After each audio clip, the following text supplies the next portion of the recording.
bonsoir, excusez-moi d'être un peu précipité, donc je me présente, je suis Pascal Bernachon, je travaille chez Carrière Richelieu, je suis économiste de marché, stratégiste sur les marchés et actions, et gérant de Jessica, qui a la particularité d'être flexible, on en parlera tout à l'heure, qui peut faire varier son taux d'exposition. Très rapidement, parce qu'on n'a quand même pas 3 heures, même si on pourrait en parler pendant toute une nuit, on va faire un petit point rapide sur les marchés. Point rapide sur les marchés, on va partir d'un principe simple, et ça je me demande vraiment d'en tenir compte, c'est que cette crise est grave, que cette crise est longue, et que nous sommes toujours, je dirais, dans la poursuite de cette crise. Grave, on trouvera une solution, j'écris régulièrement, et en permanence je dis qu'il ne faut surtout pas tomber, je dirais, dans l'environnement des Cassandres qui voient du noir, qui vont raconter que la fin du monde arrive. Loin de là. On est dans une crise qui est grave, pourquoi? Parce qu'elle amène des changements fondamentaux.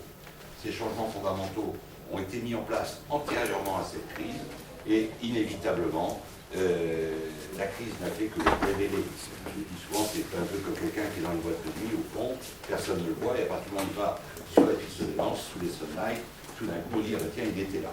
Et donc cette crise a révélé des changements fondamentaux, qui sont bien évidemment en partie dus à la globalisation du monde, et je dirais à la financiarisation de l'économie qu'on a eue à partir des années 1990, l'ultra-financiarisation de l'économie, qui nous a amené à créer de la dette. Donc on est dans un problème de dette. Or, lorsqu'on regarde dans l'histoire, les problèmes de dette, il demande 10 ans pour se résoudre. On a donc éclaté ce problème de la dette à partir de 2008 avec la crise des subprimes, et on est donc grosso modo à la 4e année. Pour le moment, qu'est-ce qu'on fait? On gagne du temps. Et on n'a pas d'autre choix. Je dirais que quelque part c'est épuisant, c'est lassant. On se dirait, mais on aimerait bien qu'on prenne les décisions les plus optimum, que les politiques réagissent avec vitesse. Mais paradoxalement, on gagne du temps. Pourquoi? Parce que, quel que soit le système économique dans lequel nous vivions, ce système économique ne peut être viable qu'à partir du moment où le système bancaire est viable. Alors bien évidemment, on peut dire, ah les banquiers, les vilains, si on en est arrivé là, c'est quelque part pas à cause d'eux, puisqu'ils ont profité de taux d'intérêt extrêmement bas pour sophistiquer la finance, pour inventer des subprimes, inventer de la titrisation, inventer des opérations d'effet de levier, et ils nous ont tous plantés. On en a tué un qui s'appelle Lehman Brothers, on aurait peut-être dû en tuer un autre qui s'appelle Goldman Sachs, mais enfin, quoi qu'il en soit, depuis 2008, les États, les banques centrales viennent au secours des systèmes bancaires pour faire en sorte qu'on ne rentre pas dans une période de crédit crunch. Du côté des États-Unis, c'est pas mieux. Du côté des États-Unis, on a un déficit sur PIB qui est égal grosso modo à 110% du PIB. On est à quelques mois des élections, donc pour le moment, c'est statu quo, on ne fait pas de bruit, on n'en parle pas. Et puis les Américains, paradoxalement, sont confiants. Les indicateurs économiques qu'on a aux États-Unis depuis quelques mois, depuis 2 mois à peu près, montrent que, après le rebond post-tremblement de terre au Japon, qui posait le problème d'approvisionnement, et les conséquences aussi de cette fameuse hausse des matières premières qu'on a eu dans le début d'année, l'année dernière, jusqu'au mois de juin, les États-Unis avaient donc ralenti en août 2011 et sont repartis à partir d'octobre pour s'affaisser, comme je le disais, grosso modo depuis 1 mois et demi. On est dans une croissance positive, mais bien évidemment inférieure à la croissance à laquelle nous avaient habitué les États-Unis. Pourquoi? Les ménages étaient endettés à hauteur de 130-135%. Ils sont dans une période de désendettement. On est arrivé à un niveau de 103% de dette des ménages par rapport à leurs revenus. Les ménages américains sont endettés par nature, donc ne rêvez pas, ils ne tomberont pas à 50% de niveau d'endettement. Mais comme le PIB des États-Unis ne résulte que de la consommation des ménages, fatalement, vous avez une croissance aux États-Unis qui va varier entre 1,7 et 2,2. Et puis le déficit, on ne s'en occupe pas. Pourquoi on ne s'en occupe pas? Parce que le reste du monde vous le finance.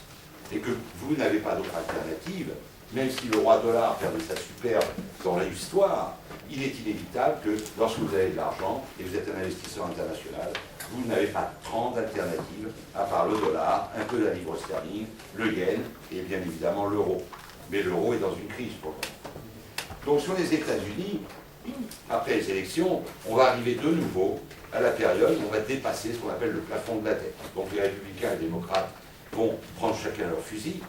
Monsieur Obama va dire, écoutez, on va augmenter les impôts parce que je veux donner plus de couverture sociale, et puis les républicains qui seront probablement majoritaires encore au Sénat et à la Chambre des représentants diront, non, hors de question d'augmenter les impôts. Et le problème aux États-Unis, c'est qu'à la fin de l'année, les avantages fiscaux donnés par M. Bush, qui ont été reconduits par l'administration Obama, vont arriver à l'échéance. Ça veut dire que les consommateurs vont moins consommer.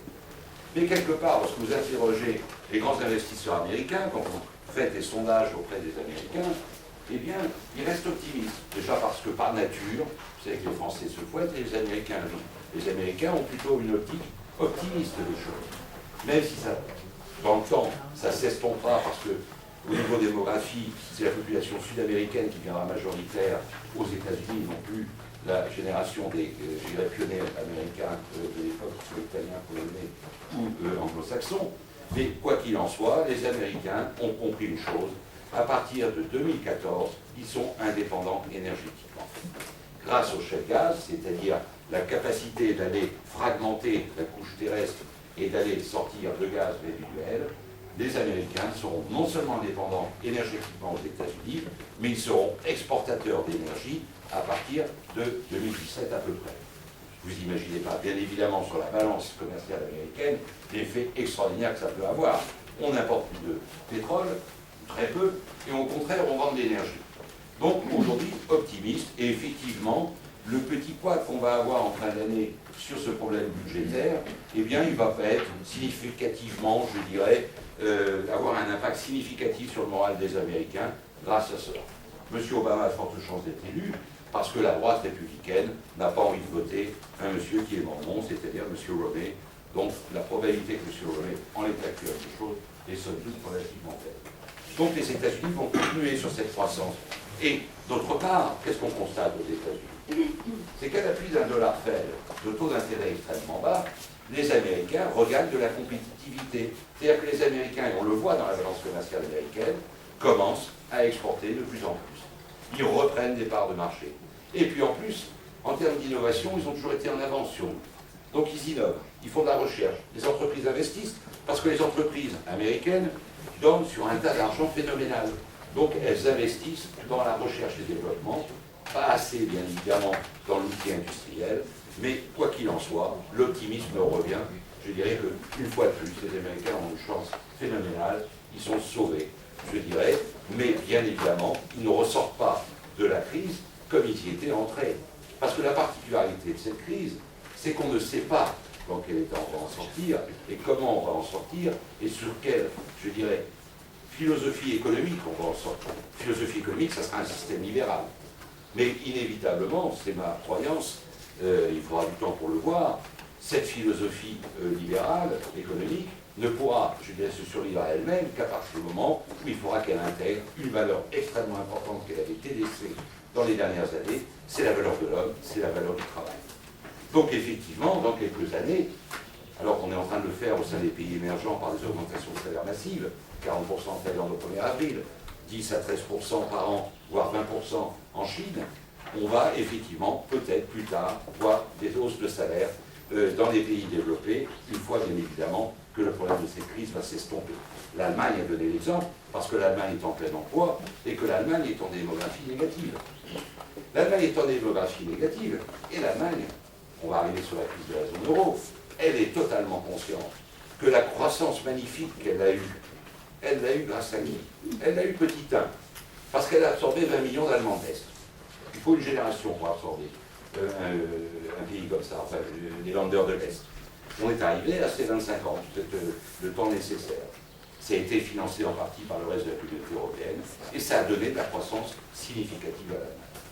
Deuxième facteur, bien évidemment, et ne le relions pas, les décisions de M. Schröder dans les années 1990, de dire on gèle les salaires, on met tout dans l'investissement des entreprises et de d'autres secteurs PME, particularité de l'Allemagne, les banques financent les PME, non seulement les financent, mais sont aussi actionnaires des PME, et en plus l'Allemagne se moque totalement d'un euro fort, pour la simple unique raison que pour construire des automobiles, elle les fait construire en Estonie, en Pologne, en Hongrie, en Roumanie.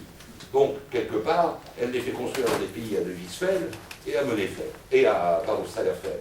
En conséquence, la vigueur de l'euro n'a jamais été un handicap pour l'Allemagne. Troisième facteur positif de l'Allemagne, bien évidemment la globalisation du monde.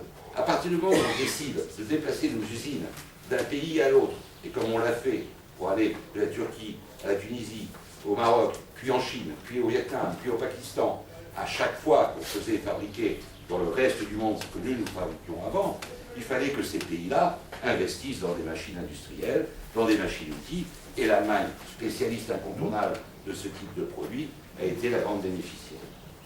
Madame Merkel le sait, tout ça. Bien évidemment, on a distribué beaucoup d'argent. Je ne parle pas des Grecs, on va occulter les Grecs ce soir. Si vous avez des questions, j'y répondrai. Et sincèrement, ça n'a pas d'intérêt, ils ne peuvent pas payer. Oublions. Mais, cela étant, si on regarde l'Irlande, qui a effectivement fait du dumping fiscal pendant beaucoup d'années, en donnant un impôt sur les sociétés aux alentours de 18% lorsqu'il est aux alentours de 30% dans les autres pays, excusez-moi, jour, c'est le plus simple, l'Allemagne en a bénéficié. Pourquoi? Parce que cette surcroissance irlandaise, cette surcroissance espagnole où on construit en 2007 680 000 logements, c'est-à-dire exactement le même nombre qu'on construisait aux États-Unis en 2007, eh bien, ces Espagnols qui se sont enrichis, qu'est-ce qu'ils ont fait? Ils ont acheté l'Audi, ils ont acheté les BMW, ils ont acheté les Volkswagen.